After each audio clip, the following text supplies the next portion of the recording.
आज या उड्डाणपुलाच्या उद्घाटनाच्या कार्यक्रमाला उपस्थित आपले सर्वांचे नेते आणि माननीय प्रधानमंत्री मोदी यांच्या सरकारमध्ये काश्मीरपासून कन्याकुमारीपर्यंत, मुंबईपासून कलकत्त्यापर्यंत ज्यांनी संपूर्ण महाराष्ट्राचं, देशाचं जाळं विणलं आणि आज विकसित भारताच्या संकल्पाला खऱ्या अर्थाने मजबूत करण्याचं काम केलं असे आमचे सर्वांचे नेते माननीय नितीनजी गडकरी साहेब, महाराष्ट्राच्या विकासाकरता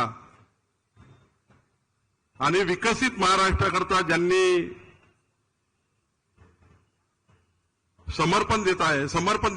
समर्पणाचा निर्णय घेतला आणि या महाराष्ट्राला देशातलं सर्वोत्तम राज्य करण्याचा ज्यांनी संकल्प केला असे आपले लोकप्रिय मुख्यमंत्री देवेंद्रजी फडणवीस साहेब, आपले राज्यमंत्री आशिष जयस्वालजी, आमदार कृष्णा खोपडेजी, आमदार संदीप जोशीजी,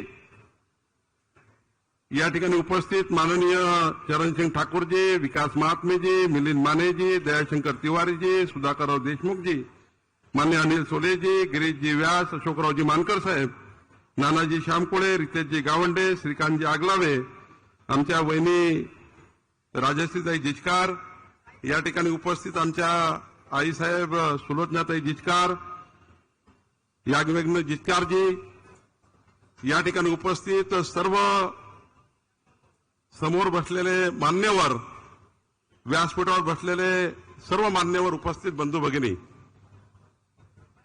सर्वप्रथम मी नागपूर शहराच्या जिल्ह्याच्या वतीने माननीय नितीनजी आणि माननीय देवेंद्रजी या दोघांचंही जिल्ह्याच्या वतीने, शहराच्या वतीने मी आभार मानतो.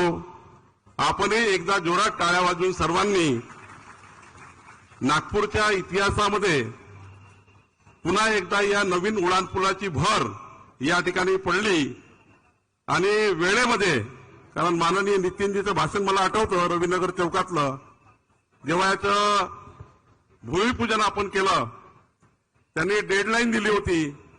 या डेडलाईनमध्ये या पुलाचं काम आपण पूर्ण करू, कमी पैशात पूर्ण करू आणि हे करत असताना अत्यंत चांगल्या क्वालिटीचा देशातली सर्वात उत्तम तंत्रज्ञान या ठिकाणी विकसित करून या उड्डाणपुलाचं बांधकाम करू, असा शब्द मान्य नितीनजींनी दिला होता. आणि त्याचवेळी माननीय श्रीकांत जिचकारजींच्या नावांची या उड्डाणपुलाची घोषणा मान्य नितीनजींनी केली होती. मला या ठिकाणी नितीनजी आपण केलेल्या या कर्तृत्ववान कार्याचं पुन्हा एकदा मी आपला आभार मानतो. खऱ्या अर्थाने या ठिकाणी नितीनजी बोलणार आहेत, देवेंद्रजी बोलणार आहेत, त्यामुळे मी एवढंच सांगेल की नागपूरच्या विकासामध्ये रोज नवं पर्व या ठिकाणी लिहिलं जात आहे. आता ज्या ठिकाणी कृष्णाभाऊ खोपडेजींनी माननीय मुख्यमंत्र्यांना सांगितलं की नितीनजींनी महारेलच्या माध्यमातून पूर्व नागपूरमध्ये 3 उड्डाणपूल बांधले, ते तयार आहे उद्घाटनाला. आणि माननीय मुख्यमंत्र्यांनी नितीनजींनी सांगितलं की लवकरच आपण त्या 3ही उड्डाणपुलाचं उद्घाटन लवकरच करू. खऱ्या अर्थाने या नागपूर शहराला आंतरराष्ट्रीय शहर म्हणून, या देशातलं सर्वात सुंदर शहर आणि एक काळ असा येईल या जगातलं सर्वात सुंदर शहर नितीनजी आपण या नागपूरला केल्याशिवाय राहणार नाही, याचा अभिमान माझ्यासारख्या छोट्या कार्यकर्त्याला या ठिकाणी आहे. खरं तर मला माननीय मुख्यमंत्र्यांचा आभार मानायचा आहे की माननीय मुख्यमंत्र्यांनी नागपूर शहराच्या विकासाकरता पुन्हा नवीन 317 कोटी रुपये नागपूर शहराला दिले. जोरात टाळ्या वाजवान का नाही नागपूर शहराला? एवढे कोटी येतात की तुम्हाला टाळ्या वाजवण्यात काही इंटरेस्ट राहणार नाही. नितीनजी 317 कोटी रुपये माननीय देवेंद्रजींनी नगर विकास खात्या माध्यमातून दिले आणि ते अशा कामाला दिले आहेत, कारण मला माहिती आहे हा 190 कोटी रुपयाचा उड्डाणपूल आहे, पण माननीय देवेंद्रजींनी जे पैसे दिले आहेत आपल्याला मुख्यमंत्र्यांनी, ते छोट्या छोट्या भागामध्ये जे छोटे छोटे कामं राहिले आहेत, अनाधिकृत वस्त्या आहेत, ज्या ठिकाणी लेआउट झालेले आहेत, त्या लेआउटचं डेव्हलपमेंट करण्याकरता या भागामध्ये नागपूर शहरामध्ये अशा वस्त्या आहेत ज्या ठिकाणी अजूनही काही रस्ते थांबलेले आहेत, त्या रस्त्याच्या बांधकामाकरता आणि माननीय नितीनजींनी याचा एक योजना तयार करून दिली आहे. मी माननीय मुख्यमंत्रीजी आपला आभार मानतो की नागपूर शहराच्या ज्या ठिकाणी अजूनही विकास गेला नव्हता ते शेवटचे अजून त्या ठिकाणी थोडे पैसे लागणार आहे. माननीय मुख्यमंत्रीजी, मी आज काही मागणी फार करणार नाही, पण 317 कोटी रुपये नागपूर शहराला आपण दिल्याबद्दल पुन्हा एकदा आपला या ठिकाणी आभार मानतो. नागपूर जिल्ह्याच्या विकासाकरता नितीनजी जिल्हा नियोजन मंडळ आहे. या जिल्हा नियोजन मंडळाच्या माध्यमातून डीपीसीच्या माध्यमातून म्हणजे मला आठवतं जेव्हा 2014 आपलं सरकार आलं, देवेंद्रजी मुख्यमंत्री, मी पालकमंत्री, नितीनजी केंद्रीय मंत्री, त्या काळामध्ये आम्ही होतो. आज पुन्हा सौभाग्याने तिघही या ठिकाणी त्याच पदावर आहोत. तेव्हा नागपूर जिल्ह्याच्या विकासाकरता 220 कोटी रुपये प्रतिवर्ष यायचे.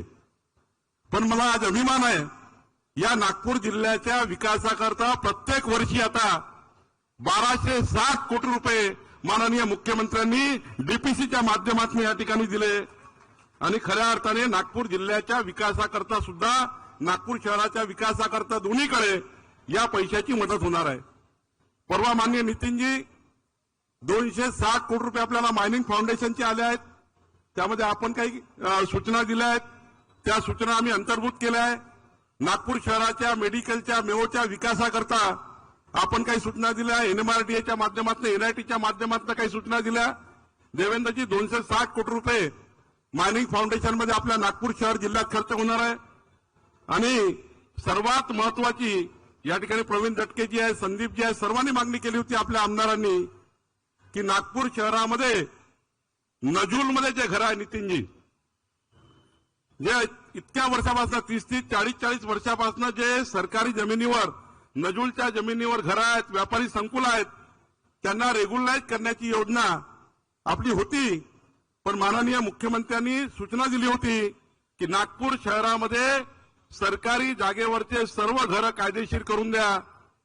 आणि आता तर असा निर्णय झाला आहे की माननीय मुख्यमंत्री महोदयांनी आपल्या विदर्भाकरता अमरावती विभाग आणि नागपूर विभागामध्ये जेवढे लोक नजूलच्या जागेवर आहे त्या सर्व नजूलच्या जागेवरच्या बसलेल्या लोकांना केवळ रेडी रेकनरच्या 2% पैसे घेऊन सर्वांचे घरं कायदेशीर करून देण्याचा निर्णय माननीय देवेंद्रजी आपण करून दिला. आणि मला या ठिकाणी दुसरं सांगायचं आहे की आपण मुख्यमंत्री झाल्यानंतर सुप्रीम कोर्टमध्ये आपण ज्या ठिकाणी अपील केली होती, आपल्या महसूल खात्याच्या माध्यमातून आपण झुडपी जंगल जागा, ज्या जागेवर 95,000 परिवार आहेत, 86,000 हेक्टर जागा होत्या. आज मला अभिमान आहे की सुप्रीम कोर्टाचा निकाल आला.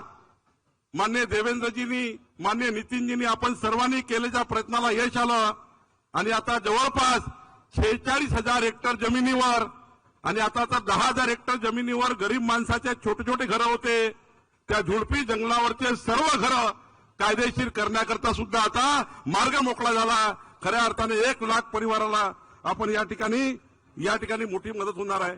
मला या ठिकाणी नितीनजी, आपण जी बैठक घेतली होती, देवेंद्रजी, आपण परवा कॅबिनेटमध्ये मंजुरी दिली. नागपूर शहराचं नवीन नागपूर या शहरामध्ये आता मंजूर झालेलं आहे.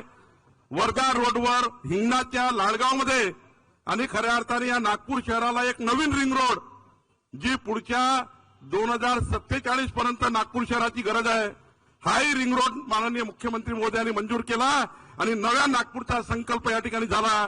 आणि त्याचं या ठिकाणी आता त्या नव्या नागपूरचा लवकरच या ठिकाणी निविदा निघून एक नवं नागपूर जे आपल्याला पाहिजे, जसं मुंबईला नवी मुंबई आहे, पण नागपूरला आता नवं नागपूर या ठिकाणी मिळणार आहे. मी माननीय नितीनजी या ठिकाणी खऱ्या अर्थाने मुख्यमंत्री महोदयांनी या ठिकाणी खूप मोठा दिलासा या नागपूर शहराला या ठिकाणी दिला आहे. मी 2च गोष्टी या ठिकाणी सांगणार आहे. यासाठी मुख्यमंत्री साहेब आपली मदत लागणार आहे, नितीनजी आपली मदत लागणार आहे. नागपूर शहराला भुयारी गटर योजनेचा डीपीआर नागपूर शहराचा नितीनजी आपण तयार करतोय. ज्या ठिकाणी थोडे आपल्याला दोघांची मदत लागणार आहे, तर आपण दोघांनाही माझी विनंती आहे की ते काही मला सांगायची गरज नाही, तुम्हीच त्या ठिकाणी ते ओन करणार आहे. पण डीपीआर करायचं काम माझं नसतं पालकमंत्री म्हणून, आणि पैसे तुम्हाला द्यायचे असतात. पण नागपूर शहराचा आता भुयारी गटरचा डीपीआर आपण तयार करतोय, त्यालाही आपल्याला थोडासा पैसा लागेल. आणि नितीनजी, आज मी कोराडीवरनं आलो, तुम्ही सांगाल ते कोराडीचं सांगते नाही मी, कोराडीवरनं आलो. आपला नाक्यावरचा उड्डाणपूल जो आपल्याला भोसला मिलिटरीला जोडायचा आहे, आता ते काम थोडं बंद पडलं आहे. थोडं जरा एक तेच त्याच्यासाठी माझी मागणी आहे की आज तुम्ही तेवढं एक घोषणा करून द्याल. नाही मी नितीनजीचा आभार मानतो की त्यांनी मला तुम्ही घोषणा करा, पण मी घोषणा करणार नाही, तो माझा अधिकार नाही. पण एक कोराडी रोडवरनं इकडे भोसला मिलिटरीकडे बोकाऱ्याकडे जाणारा जो टी पॉइंट आहे उड्डाणपूल, त्या उड्डाणपुलाचं काम मान्य नितीनजी आपण मंजूर कराल अशी अपेक्षा आपल्याकडे व्यक्त करतो.